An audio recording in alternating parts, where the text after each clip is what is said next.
Welcome student. અગાઉ આપણે જોયું કે સર કે મેડમ આપેલું હોય તો વાક્યમાંથી દૂર થાય છે અને રિપોર્ટિંગ વર્બ તરીકે શું આવે છે? રિસ્પેક્ટ વિથ કે રિસ્પેક્ટલી. વાક્ય અનુસાર આપણે લઈ શકીએ ટોલ્ડ રિસ્પેક્ટલી, ટોલ્ડ વિથ રિસ્પેક્ટ. બરાબર. હવે ત્યારબાદ નેક્સ્ટ વન રૂલ્સ છે કે જો વાક્યમાં ઓકે, ઓલ રાઈટ, વેલ, શ્યોર, સર્ટેનલી શબ્દોને યાદ રાખવા પડશે. ઓકે, ઓલ રાઈટ, વેલ, શ્યોર, સર્ટેનલી જેવા શબ્દો હોય તો દૂર કરવા. વાક્યમાં આવા શબ્દો હોય તો શું થશે? દૂર કરવા. અને ખાસ કરીને આના માટે સમજવાની વસ્તુ કે આ શબ્દો ક્યાં હોવા જોઈએ? વાક્યની શરૂઆતમાં.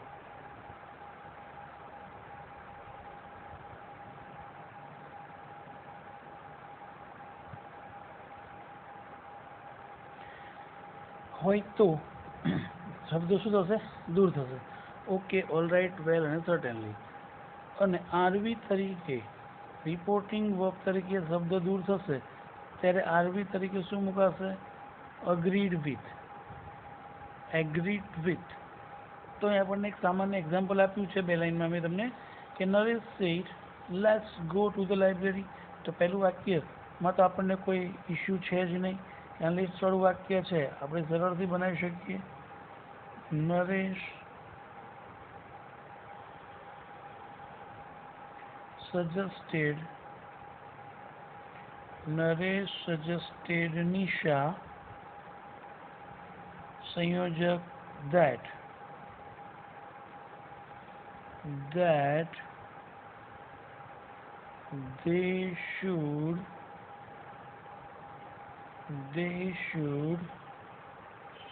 go to library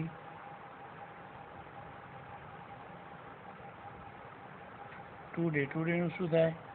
that day. Continue વાક્ય આપણે લખવું. શું આવ્યું? ઓકે. હવે આ ઓકે આવ્યું તો વાક્ય કેવું આવશે? એક વાક્ય ગણાશે. અહીંયા એક વાક્ય થયું ઓકે અને બીજું વાક્ય કેવું છે? વિધાન છે. તો અલગ વાક્ય તરીકે આપણે ગણીશું એને. તો કેવું વાક્ય બનશે? નિશા ઓકે દૂર થતાં શું આવશે? Agreed with. Nisha agreed with Naresh. Naresh એટલે શું થશે? હિમ. તો આ પહેલું વાક્ય અહીંયા સુધીનું ક્લિયર થઈ ગયું. હવે આ વાક્ય કેવું છે? વિધાન છે. તો વિધાનને જોડવા માટે એન્ડ ટોલ્ડ ધેટ, એની સાથે સંમત થઈ અને કહ્યું કે. જો પ્રશ્નાર્થ હોય તો એન્ડ આસ્ક કરે. જે પ્રકારનું વાક્ય હોય એ પ્રમાણે વાક્ય જોડાય. ધેટ શી વિલનું શું થશે? Would. She would join him. Join him મતલબ એ એની સાથે જશે. તો આ પ્રમાણે વાક્યની અંદર આપણે કહ્યું કે ઓકે, સર્ટનલી જેવા શબ્દો આપ્યા હોય તો આ પ્રમાણે એને વાક્યમાં આપણે એપ્લાય કરી શકીએ. ત્યારબાદ આપણે બીજું એક્ઝામ્પલ તમને આપ્યું છે ને, જેમ આપણે અગાઉ એક એક્ઝામ્પલ જોઈને આ મિસ્ટર અને મિસિસ વ્યાસવાળું, એમ અહીંયા આ જે એક્ઝામ્પલ મેં તમને આપ્યું છે એ બોર્ડમાં પૂછાયેલું એક્ઝામ્પલ છે. બોર્ડમાં માર્ચ 2008માં પૂછાયેલું વાક્ય છે.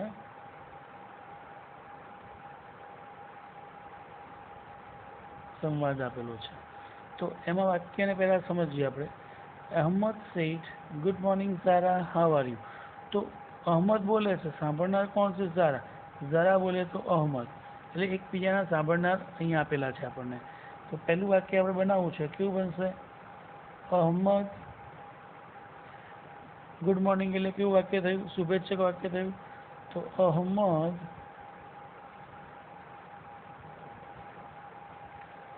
વિશ્ડ, કોને વિશ કરે છે?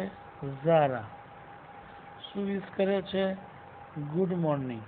એમાં આપણે સંયોજકની જરૂર પડતી નથી. પણ અહીંયા કેટલા વાક્યો છે? સતત બીજું વાક્ય છે. પહેલાં એને શુભેચ્છા વ્યક્ત કરે છે ગુડ મોર્નિંગની, અને શું પૂછે? How are you. તો પ્રશ્નાર્થ વાક્યને જોડવા માટે આપણે શું કહ્યું? And asked. હવે એન્ડ આસ્ક્ડ, હવે સાંભળનાર તો અહીંયા આગળ આવી ગયું છે કન્ટિન્યુઅસ.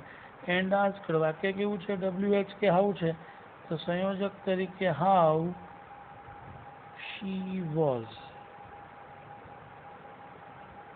How she was. તો ઝારા શું કહે છે? Not very fine. જો નો આપ્યું છે તો જ નેગેટિવલી આવશે, પણ હું તમને પૂછું હાઉ આર યુ, તો તમે શું કહેશો? આઈ એમ ફાઇન. અને નથી ફાઇન તો નોટ ફાઇન. તો થયું કે ના થયું? તો પૂરો જવાબ શું હોય? આઈ એમ નોટ વેરી ફાઇન. તો આ વાક્યને પૂરું કરવા માટે કોણ જોઈએ કે પૂરું થશે? ઝારા પ્રશ્નનો જવાબ આપે. હવે પ્રશ્નનો જવાબ આપે ત્યારે શું આવશે? રિપ્લાઇડ. ઝારા રિપ્લાઇડ. કોને કહે છે? અહમદ એટલે કે હિમ. હવે આ વાક્ય જે છે નોટ વેરી ફાઇન વિધાન વાક્ય છે, તો કર્તા ક્રિયા સંયોજક શું આવશે? ધેટ. પહેલાં તો ધેટ કર્તા ક્રિયા પર ક્યાંથી મળે? ઉપર મુજબ. તો શી વોઝ, હવે આપણું જે વાક્ય આપ્યું છે she was not very fine. હવે ત્રીજું વાક્ય છે અહમદ. અહીંયા પ્રશ્ન પૂછ્યો હતો સંવાદની અંદર, એકવાર પ્રશ્ન પૂછ્યા પછી બીજી વાર પ્રશ્ન પૂછે તો કેવું વાક્ય બનશે? Ahmad again asked.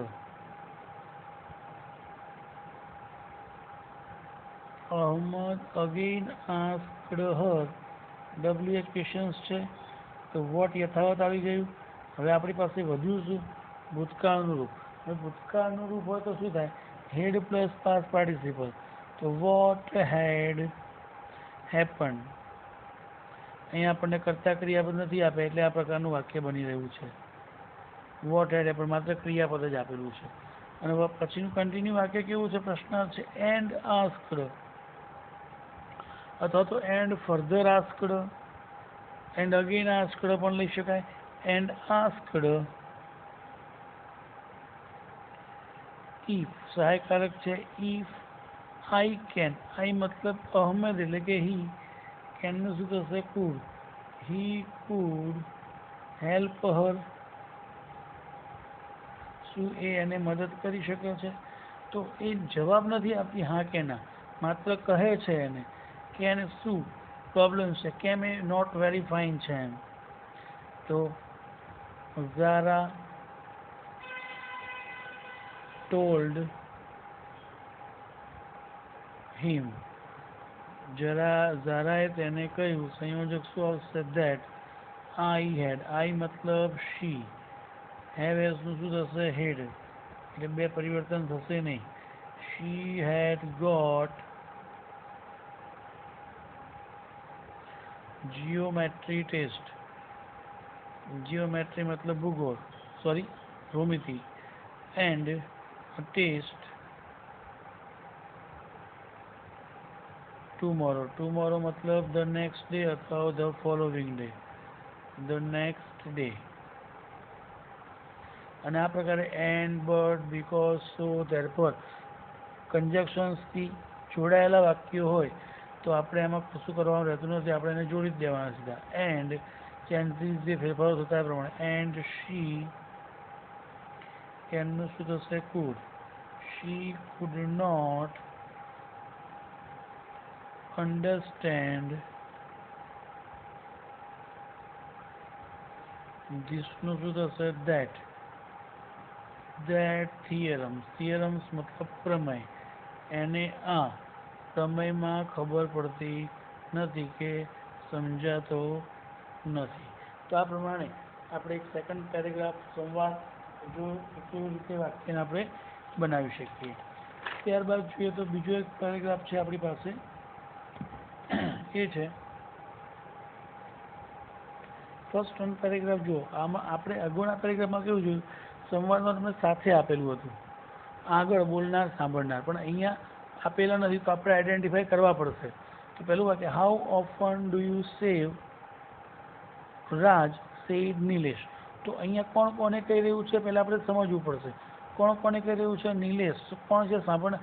ઉત્તમ ચિહ્નની અંદર આપેલું નામ હોય આ પેરેગ્રાફમાં એ શું હોય? સાંભળનાર. તો કેવું વાક્ય બનશે? નીલેશ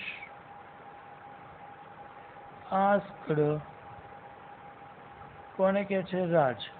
તો બોલનાર સાંભળનાર મળી ગયા, એક જ વાક્યમાં આપ્યા હોય એટલે પછી ખબર પડે કે આ નિલેશ બોલે છે તો કોણ? રાજ સાંભળે. તો પછીનું વાક્ય કોણ બોલતું હશે? રાજ. એ પ્રમાણે નિલેશ આસ્કડ રાજ WH ક્વેશ્ચન્સ છે. જો હાઉથી બનેલું. હાઉ ઓફન ડુ યુ સેવ? તો યુ સેવ, તો યુ મતલબ હી. ડુ ડઝનું તમે ડીડ પણ કરી શકો અથવા તો ડીડ સેવ મૂકી શકાય, અથવા તો સીધું આનું શું કરાય? You save it. તો કેટલી વાર દાઢી કરે છે, સેવિંગ કરે છે એમ. તો આને જવાબ ટૂંકમાં આપે. હું પૂછું તમારી પાસે કેટલા રૂપિયા, તમે કેટલા છે? તમે શું 5 રૂપિયા, તો જે પણ છે. પણ પૂરો જવાબ શું? મારી પાસે આ પ્રમાણે છે. તો ટૂંકો જવાબ છે કર્તા ક્રિયાપદ આપણે ઉપરથી લઈશું. તો ઉપરના જ વાક્યમાંથી મળશે. રાજ રિપ્લાઇડ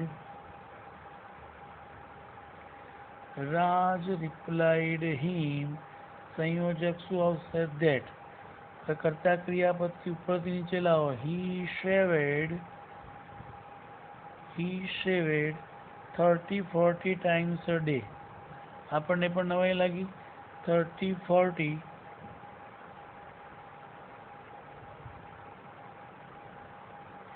times કે છે દિવસમાં 30-40 વાર કે છે એ દાઢી કરે છે, સેવિંગ કરે છે. જ્યારે એને આવો જવાબ આપ્યો ત્યારે ફરી એકવાર નિલેશ પ્રશ્ન કરે તો કેવું વાક્ય બનશે? નિલેશ અગેઇન આસ્કડ હિમ. જ્યારે એને એવું કહ્યું કે 30-40 વાર કરે છે, તો એનો જવાબ આપતા એને ફરીથી પ્રશ્ન પૂછે, શું તું ગાંડો થઈ ગયો છે? તો ઇફ હી વોઝ મેડ, તો એનો જવાબ આપતા રાજ શું કહે છે? રાજ નેગેટિવલી રિપ્લાઇડ. નોમાં જવાબ આપ્યો એટલા માટે નેગેટિવલી રિપ્લાઇડ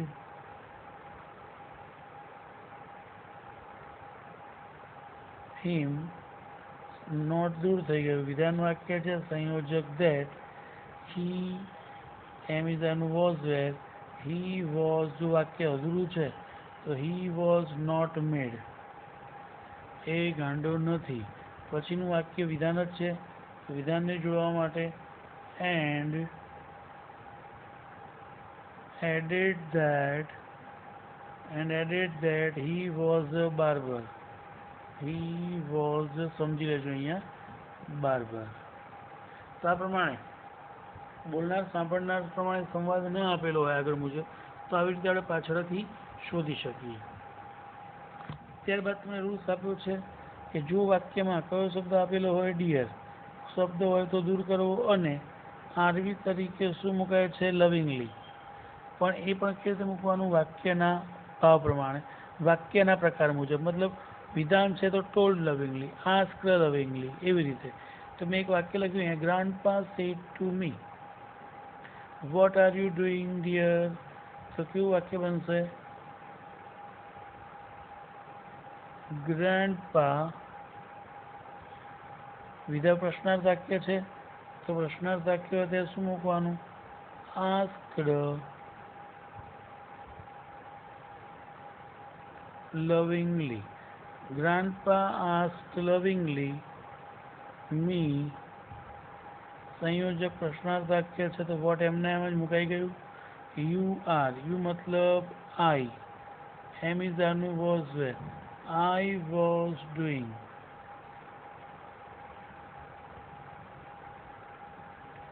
ત્યારબાદ એને જ લખતું, જો આ તમારું હોમવર્કમાં પેરેગ્રાફ સમજવાનો કે હું અહીંયા સમજાવું છું, પણ લખવાનો તમારે જાતે રહેશે. અને હોમવર્કમાં બીજા 2-3 પેરેગ્રાફ તમને આપેલા હશે કે જેના ઉપર તમારે પ્રેક્ટિસ કરવાની રહેશે. Mahek says what do you say about my result? પ્રશ્નાર્થ વાક્ય છે. કોણ કહે છે? કાર્તિકને. તો Mahek asked Kartik what, you મતલબ he, what he said about her result, અથવા તો what he did say about her result. તો Kartik replied her that I મતલબ he could say nothing but excellent, એમને એમ જ રહેશે જોડાયેલું. તો મહેક પ્રશ્નાર્થ વાક્ય ડિયર આવ્યું, પણ આ વાક્યમાં વાક્યનો પ્રકાર શું છે? શુભેચ્છક વાક્ય. તો મહેક થેન્કડ, પણ કેવી રીતે? મહેક લવિંગલી થેન્કડ, અથવા તો મહેક થેન્કડ લવિંગલી, મહેક થેન્કડ હર લવિંગલી, સોરી હિમ લવિંગલી. તો આ પ્રકારે એક પેરેગ્રાફ લખવાનો રહેશે. અને બીજો કે જે તમને અહીંયા હોમવર્કમાં આપેલો હશે પીડીએફમાં, ટોટલ 3, આના સહિત બીજા 3 પેરેગ્રાફ તમને હોમવર્કમાં આપેલા હશે કે જે લખવાના રહેશે. જાતે બનાવજો તો પ્રેક્ટિસ. અન્ય એવું થઈ ડાયરેક્ટ ઇનડાયરેક્ટ સૂચના કેથી તમને આન્સર મળે છે, તો એમાં તમે લખશો એના કરતાં ડિફરન્ટ આન્સર આવશે. એના કરતાં જાતે જ લખવું. Okay, thank you.